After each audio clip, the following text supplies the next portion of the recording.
welcome to Awen Outdoors. In this video I'll be talking a bit about men's mental health. This will be drawing on my own experiences and observations. This isn't an academic piece, it's purely opinion, and so should not be taken as researched fact. I'll talk about how men's mental health seems to be these days, some factors associated with it, and how it relates to Awen Outdoors. This is going to be another talky one, so I've shoved some B-roll over the top. Feel free to have this on while you go about your business, sit down, or just relaxing with your eyes closed. Before I go any further, I just want to clarify that Awen Outdoors is for men and women. The mental and physical health of both are equally important. I'm focusing on men's mental health in this video because I obviously am a man and I have had my own experiences of this subject, so I have some insight, and due to this and my exposure to struggling men through my last 16 years of work, it's something I feel very strongly about. Along with this, I've never had Instagram, never had Twitter, never had TikTok. I deleted Facebook a number of years ago. Currently have no work in TV, but I've worked with and know people who've had all social media for years, so I'm aware of what goes on there. I do follow a few channels on YouTube that observe society, seeing as this is something I've been interested in from a young age. I try to think for myself, apply critical thinking, and not jump on any one particular bandwagon. I like to see people as individuals, and as I've no doubt said before, I think it's important to focus on the individual rather than the group. So with all that said, let's continue.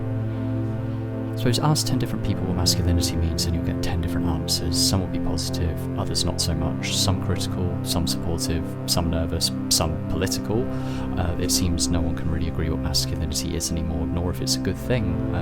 I've noticed that the term masculinity has almost become a dirty word charged with emotion negativity. You hear people talk about the manosphere and its dangers. You hear names of certain men associated with misogyny, violence towards women. The term toxic masculinity is bandied about as if it applies to any aspect of men the person using the word cares to focus upon, and you hear the term incel used as an insult nowadays rather than a description of someone as it was in the very recent past. I'm not saying that all men are saints or that misogyny and violence towards women don't exist, certainly not. I'm a big fan of Louise Perry and agree with much of her writing about men, women, consent, violence and relationships.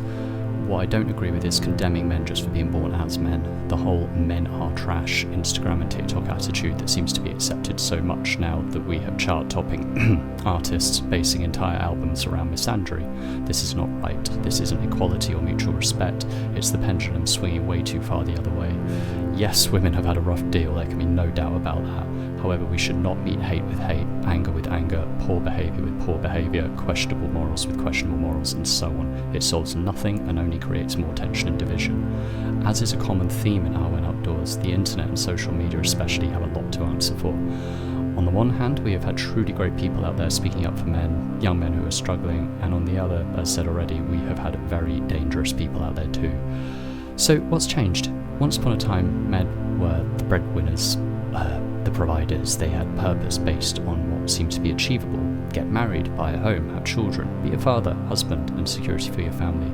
These goals are seen by many as no longer achievable for many reasons. Economics and AI are making a steady career and buying a home highly unlikely for most people. More and more people are saying they do not wish to have children. Many are leaving it till much later in life. Some feel they've had no choice because they've not had a partner. Marriage was once something that happened in early 20s or late in teens. Now if it happens at all, it seems, much like having children, to happen later in life. Relationships on the whole are no longer seen en masse as sacred or something to put hard work and care into due to the disposable fruit machine culture of dating apps. These dehumanise people and have resulted in high levels of loneliness, low self-worth, so-called hookup culture, and a major backlash against convention often marked with overtures of hostility towards the opposite sex. The idea of the man being the head of the household has gone from being a provider to being an evil patriarch that kept his family in a state of fear and obedience. There are of course men and women who are like this within families, but again this should not be used as a representation of all men. We also see a rise in negative internet subcultures and horrific comment sections on the blandest and seemingly innocent of videos. These keep the men swept up in these trapped and foster continued negativity towards women and towards other men seen as more successful than them. Once upon a time we had role models, men who took care of themselves, held doors open and pulled chairs out for women, tipped their hat at strangers, took pride in their appearance. Now we have a so-called male loneliness epidemic, songs about sexual violence towards women, a total lack of respect towards others and elders, the grey joggers, mullet, ratty moustache, white socks with Crocs combo. It's as if a fashion and attitude of laziness, low self-care and worth is being pushed as a reflection of the zeitgeist of today. This combination of unachievable goals, more and more people seeing these goals as outdated, the rise in acceptance of misandry, poor role models, a lack of in-person community, and to top it all off, men who are already struggling and desperate for connection and relationships being told they are trash by a large group of women online, are all certainly having an impact on men. Many cultures, including our own British culture, do have or used to have specific rites of passage for men. Something, action, act, gesture, or ritual they go through symbolising the transition from boyhood to manhood. This could be responsibility of a first job, the gift of a family heirloom from father, engagement, an inward experience, a tribal hunt, dance, or gathering. Whatever it was meant change. In much of what I've seen of the Western world, we don't really seem to have these anymore. Instead, we have young people who do not wish to grow up and are being kept this way by reality TV programs and internet shorts, encouraging them to behave and show themselves in increasingly immature, immoral, degrading, loud, overly emotional, and frankly embarrassing ways. This has led to the derogatory but sadly accurate term of man-child and the pseudo-psychological Peter Pan syndrome. I don't think there's anything wrong with being childlike. It's so important to retain that sense of wonder about the world. Childish, on the other hand, is not good at all, and that's exactly what men, and women too, are encouraged to be. The problem is when men act this way, it's not attractive and does not show them in a good, responsible or strong light. They appear weak, undependable, and open to verbal insult, hostility, or just plain being ignored by women. And what does this result in? That's right, further poor mental health for men. When it comes to healthy masculinity, I see the best depiction of it as the character of Aragorn from the Lord of the Rings books and the Peter Jackson trilogy. I see someone who has strength, who is a leader but is not arrogant with it, who does not lord it over others. Well, maybe the dead men have done Arrow, but anyway. Who has doubts, who knows when to be quiet, when to speak up, who can be alone but who doesn't isolate themselves, who protects those who cannot protect themselves, who teaches, who heals, who goes on the archetypical hero's journey. Look it up, you won't regret it. This is a character to be aspired to because men and women alike appear to respect this character and for the same reasons as each other. I know not everyone will agree, but I find the character to be a useful one to look at when people debate healthy masculinity. Regardless of the thousands, if not millions of videos out there telling men they should be alone, that they don't need women, that they don't need families, they don't need friends, they should drop out of society or should take the red pill or blue pill or black pill, I forget which one means which, sorry. Men need to feel valued and have purpose. It's as if it's in our DNA. It probably is.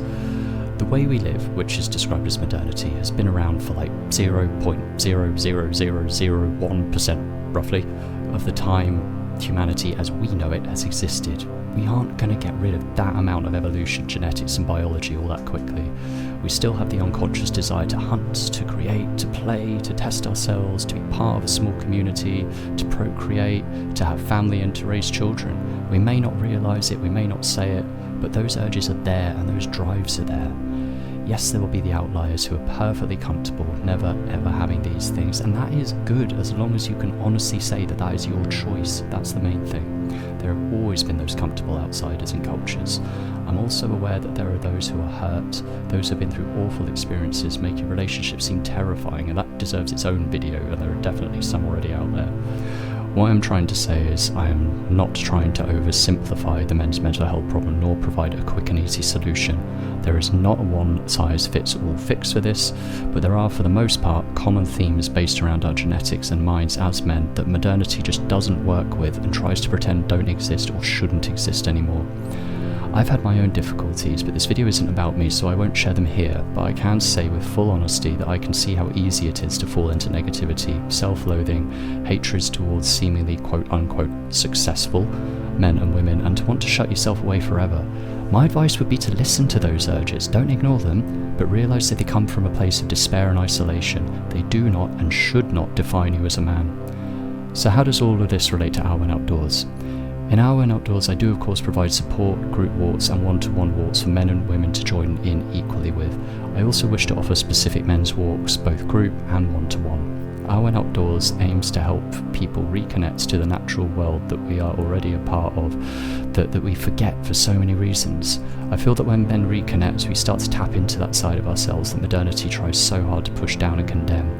We remember our curiosity about the world, our desire to create, to use our hands, our feet, our eyes, ears, and taste buds.